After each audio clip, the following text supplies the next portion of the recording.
നമ്മുടെ കിളിക്കൂട്ടിലുള്ള കിളികളൊക്കെ നമ്മെല്ലാം ഇപ്പോൾ എടുത്ത് മാറ്റിണ്ടായി. കാരണം ഈ കൂടൊന്ന് ക്ലീൻ ചെയ്യണം. കൂടാതെ ഇതിൻ്റെ അകത്ത് കുറച്ച് ബാക്ടീരിയക്കുള്ള മരുന്നൊക്കെ അടിച്ച് ഒന്ന് ക്ലീൻ ചെയ്യണം. അപ്പം നമ്മൾ ഡോറൊക്കെ ഫുള്ളായിട്ട് തുറന്നിട്ടുണ്ടായിരുന്നല്ലേ.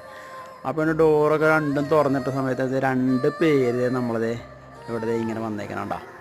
2 പേര് കിളിക്കൂട്ടി കയറിയിരിക്കുകയാണ്. ഇനിയിപ്പോൾ ഇപ്പം നമ്മുടെ കിളികളൊന്നും ഇല്ലാത്തതിലും നല്ല ലാവിഷായിട്ട് നിൽക്കുന്നുണ്ട്. പിന്നെ ഒരാളുടെ ചുണ്ടിനകത്ത് ഒരു പുഴുവുണ്ട്.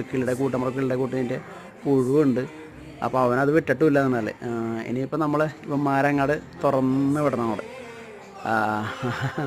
എന്തായാലും കൊള്ളാം. നമ്മുടെ കിളികൾ ഒഴിഞ്ഞപ്പോൾ വേറെ 2 കിളികൾ കയറി വന്ന് ഉണ്ടാകുമാരെ കുഞ്ഞും തള്ളയെന്ന് എനിക്ക് തോന്നണം. അത് ഇങ്ങനെ ചുണ്ടിൽ തീറ്റാണ്ട ഈ കൂട്ടിൽ നിന്ന് കിട്ടിയ പുഴുവാണ് ശരിക്കും പറഞ്ഞാൽ. അപ്പോൾ നമ്മൾ ദൈവന്മാരിപ്പം അങ്ങോട്ട് തുറന്ന് വിടണം അങ്ങോട്ട്. ഡോറൊക്കെ തുറന്നിട്ട് ഓട്ടോമാറ്റിക്കായിട്ട് പോയിക്കോളും അവന്മാർ.